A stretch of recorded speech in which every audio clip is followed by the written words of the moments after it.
너 같은 년은 우리 집안에 있을 자격 없어. 나가. 당장 나가라고 아버지의 고함이 집 안을 울렸다. 하솔은 바닥에 주저앉아 눈물이 흘러내리는 뺨을 감쌌다.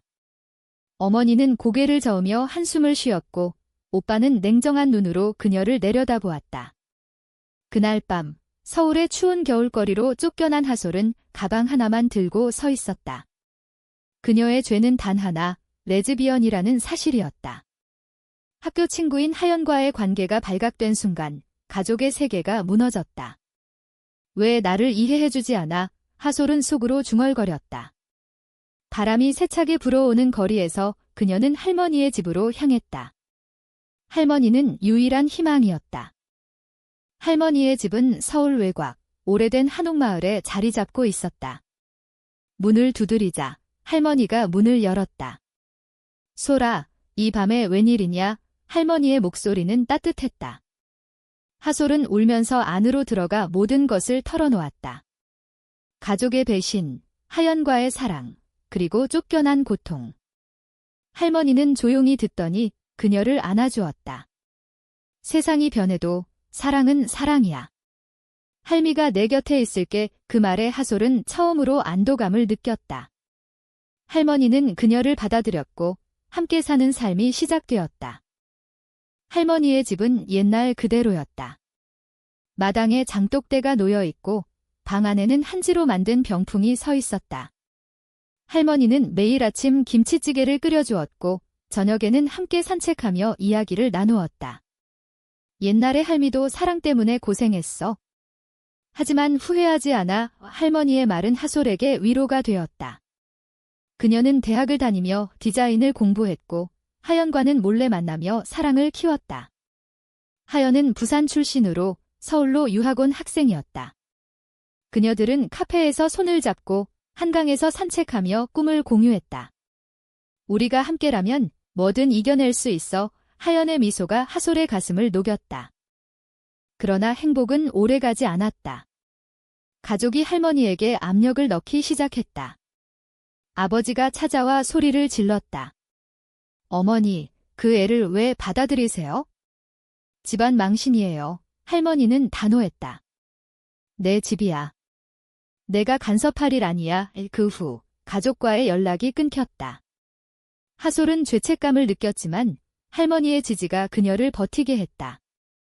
봄이 오자 그녀들은 제주도로 여행을 갔다. 바다를 보며 하연이 말했다.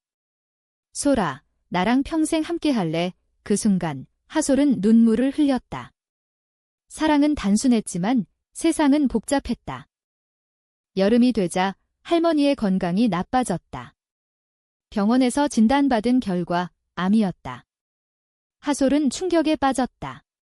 할미, 왜 나한테 말 안 했어요? 할머니는 웃으며 말했다. 걱정시키기 싫었어. 이제 내가 강해져야 해. 하솔은 할머니를 간호하며 하연과 함께 시간을 보냈다. 하연은 매일 병원에 와서 할머니를 웃게 했다. 할머님, 제주에서 본 바다처럼 마음이 넓으세요. 할머니의 눈에 눈물이 고였다. 그 시기, 하솔은 가족의 배신을 더 깊이 느꼈다. 오빠가 전화를 걸어왔다. 할미가 돌아가시면 그 집은 우리 거야. 너는 한 푼도 못 받아. 그 말은 하솔의 가슴을 찔렀다. 가을이 깊어지자 할머니의 상태가 악화되었다. 마지막 날, 할머니는 하솔의 손을 잡았다. 소라, 사랑을 포기하지 마. 할미는 내가 행복한 게 제일이야. 그 말을 끝으로 할머니는 눈을 감았다. 장례식에서 가족이 모였지만 그들은 하솔을 무시했다. 내 탓이야. 할미가 스트레스 받아서 돌아가신 거지. 어머니의 말에 하솔은 분노했다. 장례가 끝난 후 그녀는 집으로 돌아왔다. 그러나 그날 밤 집에 불이 났다. 화재 경보기가 울렸지만 하솔은 깊은 잠에 들었다. 이웃의 도움으로 겨우 탈출했다. 불꽃이 집을 삼키는 모습을 보며 그녀는 절망했다. 왜 이런 일이? 화재 조사 결과 원인은 전기 누전이었다. 하지만 하솔은 의심스러웠다. 가족이 관련된 건 아닐까? 오빠의 위협적인 말이 떠올랐다. 경찰은 증거가 없다고 결론지었다. 하솔은 모든 것을 잃었다. 할머니의 유품, 추억이 담긴 집, 그리고 안정된 삶. 하연이 그녀를 안아주었다. 소라, 나랑 같이 살아. 부산으로 가자. 하지만 하솔은 서울을 떠날 수 없었다. 그녀는 디자인 회사에 취직해 독립을 시도했다. 작은 원룸에서 시작된 새 삶은 고독했다. 하연과의 관계는 깊어졌다. 그녀들은 주말에 한강공원에서 산책하며 이야기를 나누었다. 소라, 내 가족이 이해할 날이 올 거야. 하연의 낙관적인 말에 하솔은 미소 지었다. 하지만 속으로는 불안했다. 사회의 시선이 두 사람을 압박했다. 한국에서 레즈비언 커플은 여전히 숨겨야 할 존재였다. 직장에서 동료들이 수근거렸다. 하솔 씨, 여자친구 있어요. 그 말에 그녀는 대답을 피했다. 하연은 학교에서 비슷한 경험을 했다. 친구들이 이상하게 봐. 하지만 너만 있으면 돼. 겨울이 다시 오자 하솔은 가족과 마주쳤다. 크리스마스 이브에 쇼핑몰에서 어머니를 만났다. 소라 어머니의 눈에 눈물이 고였다. 하지만 아버지가 나타나 끌고 갔다. 저런 애랑 말 섞지 마. 그 장면은 하솔의 가슴을 아프게 했다. 집으로 돌아온 그녀는 하연에게 털어놓았다. 왜 나를 미워할까? 사랑인데. 하연은 그녀를 안으며 말했다. 시간이 해결해 줄 거야. 우리 사랑은 진짜니까. 봄에 하솔은 프로젝트로 바빴다. 디자인 컨퍼런스에서 하연을 만났다. 그녀들은 함께 발표를 준비하며 더 가까워졌다. 소라, 내 디자인은 감정이 살아있어. 하연의 칭찬에 하솔은 뿌듯했다. 그러나 충돌이 생겼다. 하연의 가족이 그녀를 압박했다. 연아, 서울에서 뭐 해? 집으로 돌아와. 하연은 망설였다. 소라, 나 부모님 때문에. 그 말에 하솔은 불안해졌다. 나 버릴 거야. 하연은 고개를 저었다. 하지만 씨앗은 심어졌다. 여름 휴가로 그녀들은 강원도로 갔다. 산책로에서 하연이 말했다. 소라, 결혼할까? 해외에서 그 제안은 로맨틱했다. 하지만 현실은 달랐다. 돌아온 후 하연의 오빠가 찾아왔다. 우리 여동생 건드리지 마. 내 애랑 어울리지 않아. 그는 하솔을 위협했다. 하솔은 충격받았지만 하연은 오빠를 쫓아냈다. 오빠, 나 사랑하는 사람이야. 그 사건 후 두 사람의 사랑은 더 강해졌다. 하지만 배신의 그림자가 드리웠다. 가을에 고조된 긴장감. 하솔의 회사에서 해고 위기가 왔다. 상사가 그녀의 성적 지향을 알게 되었다. 회사 이미지에 안 좋아. 그 말에 하솔은 분노했다. 하연은 지지했다. 새 일자리 찾자. 같이. 하지만 하연의 마음이 흔들렸다. 부모의 압력으로 그녀는 부산으로 가야 했다. 소라, 미안해. 잠시만. 하연의 떠남은 하솔에게 배신처럼 느껴졌다. 왜 나를 버려? 전화로 다퉜다. 하연은 울며 말했다. 아니야, 돌아올게. 겨울의 추위가 깊어지자 하솔은 고독에 빠졌다. 할머니의 사진을 보며 눈물을 흘렸다. 할미, 왜 모두 날 떠나? 그때 하연이 돌아왔다. 소라, 부모님 설득했어. 나랑 같이 살짝. 재회는 감격적이었다. 그녀들은 새 집을 구했다. 작은 아파트에서 시작된 삶은 희망적이었다. 하지만 과거의 상처는 남아 있었다. 새로운 삶이 안정되자 하솔과 하연은 사회활동에 참여했다. 서울의 LGBT 커뮤니티 모임에서 친구들을 사귀었다. 한국에서 우리처럼 사는 게 쉽지 않지만 함께라면 가능해. 모임 리더의 말에 그녀들은 공감했다. 하솔은 디자인으로 LGBT 캠페인을 도왔다. 포스터를 만들며 자신의 이야기를 반영했다. 하연은 학교에서 에세이를 썼다. 사랑은 성별을 초월해. 그 글은 상을 받았다. 그러나 충돌이 다시 왔다. 하솔의 오빠가 찾아왔다. 할미 집 유산, 내가 왜 가져? 불타서 다행이야의 그 말에 하솔은 충격받았다. 오빠, 오빠는 웃었다. 증거 없지. 그는 떠났지만 하솔은 경찰에 신고했다. 조사는 무죄로 끝났다. 하지만 의심은 남았다. 하연은 그녀를 위로했다. 과거는 잊자. 우리 미래 봐. 봄 축제에서 그녀들은 한복을 입고 사진을 찍었다. 소라, 내가 제일 예뻐. 하연의 말에 하솔은 웃었다. 그날 어머니가 연락했다. 소라, 만나자. 카페에서 만난 어머니는 울었다. 미안해. 아버지가 하솔은 용서했다. 엄마, 이해해. 재회는 감동적이었다. 하지만 아버지는 여전했다. 여름에 하연의 가족이 서울로 왔다. 부모님은 하솔을 만났다. 우리 딸을 행복하게 해줄 수 있어. 아버지의 질문에 하솔은 대답했다. 네, 사랑하니까요. 어머니는 눈물을 흘렸다. 연아가 행복하면 돼. 그날 가족의 승인이 왔다. 그녀들은 기뻤다. 이제 자유야. 하연의 미소가 빛났다. 가을에 고조된 감정. 하솔은 꿈을 이루었다. 디자인 전시회에서 성공했다. 하연은 졸업했다. 소라, 나랑 사업해. LGBT 친화적 카페. 그 아이디어는 흥미로웠다. 그녀들은 준비했다. 하지만 배신이 왔다. 하솔의 동료가 그녀의 비밀을 퍼뜨렸다. 레즈비언이래. 소문으로 직장에서 따돌림이 생겼다. 하솔은 상처받았다. 왜 나를 배신해? 하연은 지지했다.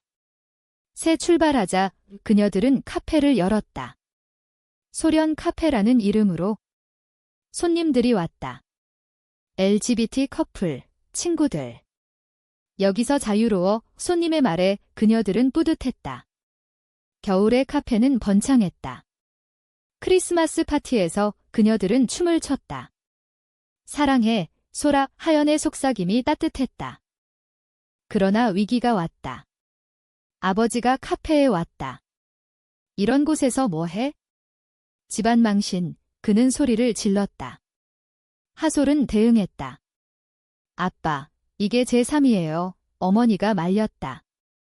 여보, 그만해. 그날 가족의 대화가 시작되었다. 오빠도 왔다. 미안해, 소라. 불은. 내가 아니야. 이 진실은 밝혀지지 않았지만 화해의 씨앗이 싹 텄다. 새해가 밝자 하솔과 하연은 여행을 갔다. 경주로 역사적인 장소에서 사찰을 보며 그녀들은 기도했다. 우리 사랑 영원하게. 하연의 말에 하솔은 고개를 끄덕였다. 돌아온 후 카페는 더 바빴다. 미디어에서 인터뷰 요청이 왔다. 한국 LGBT 이야기로 유명해 기사는 그녀들의 삶을 조명했다. 사회의 반응은 엇갈렸다. 지지와 비난. 봄의 충돌. 반대 시위가 카페 앞에서 일어났다. 이런 곳은 문 닫아. 보수단체의 외침에 하솔은 두려웠다. 하연은 강했다. 우리가 왜 숨겨? 싸우자. 그녀들은 법적 도움을 받았다. 친구들의 지지로 이겼다. 감사해. 하솔의 눈물이 흘렀다. 여름의 로맨스. 그녀들은 제주로 다시 갔다. 바다에서 수영하며 웃었다. 소라, 내가 내 인생의 비디야. 하연의 고백에 하솔은 키스했다. 부드럽게, 감정적으로 그 여행은 그들의 유대를 강화했다. 돌아온 후 가족 모임이 있었다. 하솔의 가족이 카페에 왔다. 아버지는 어색했지만 맛있네라고 말했다. 작은 변화였다. 가을의 고조. 하연의 건강이 나빠졌다. 병원에서 스트레스성 질환 진단. 소라, 미안해. 내 탓 아니야. 하솔은 죄책감 느꼈다. 그녀는 하연을 간호했다. 함께 이겨내자. 그 시기 오빠가 진실을 털어놓았다. 내가 지른 거야? 미안해. 충격적인 고백. 하솔은 울었다. 왜? 오빠는 가족의 압력 때문이라고 말했다. 그녀는 용서했다. 인간적이네. 겨울의 해결. 오빠는 자수했다. 법적 처벌을 받았지만 가족은 화해했다. 아버지는 미안하다. 소라에라고 말했다. 하솔은 안도했다. 하연은 회복했다. 이제 새 시작이야. 봄이 오자 그녀들은 결혼식을 올렸다. 비공식적이지만 친구들과 가족이 모였다.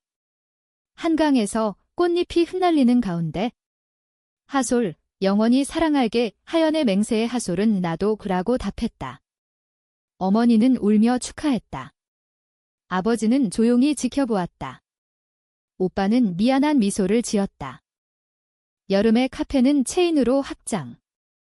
부산의 지점을 열었다. 하연의 가족이 도왔다. 우리 딸 자랑스러워. 부모님의 말에 하연은 행복했다. 하솔은 디자인 책을 출간했다. LGBT 테마로 많은 이들에게 영감을 주었다. 가을의 반성. 그녀들은 할머니의 묘를 찾았다. 할미, 이제 행복해요. 하솔의 말에 바람이 불었다. 하연은 손을 잡았다. 할머님 덕분이야. 겨울의 인생의 교훈. 그녀들은 모임에서 강연했다. 사랑은 용기를 필요로 해. 한국 사회가 변할 거야. 의 청중의 박수가 울렸다. 시간이 흘러 그녀들의 삶은 안정되었다. 카페는 커뮤니티 중심지가 되었다. 젊은 LGBT 청년들이 찾아와 조언을 구했다. 어떻게 버티셨어요? 하솔은 웃으며 말했다. 사랑과 지지로. 오하연은 덧붙였다. 가족도 변할 수 있어? 봄의 새로운 도전. 입양을 고려했다. 아이를 키우자 하지만 법적 장벽이 있었다. 그녀들은 운동에 참여했다. 평등을 위해 사회가 서서히 변했다. 여름의 추억. 제주에서 휴가. 처음 만난 그날처럼 하연의 말에 하솔은 미소 지었다. 가을의 성찰. 책 출간 기념회. 이 이야기는 우리의 여정 하솔의 연설에 모두 감동받았다. 겨울의 결말. 가족 크리스마스. 모두 모여 웃었다. 할미가 계시면 기뻐하실 텐데 하솔의 말에 평화가 흘렀다. 사랑은 승리했다. 한국 사회의 변화 속에서 그녀들의 이야기는 희망이 되었다.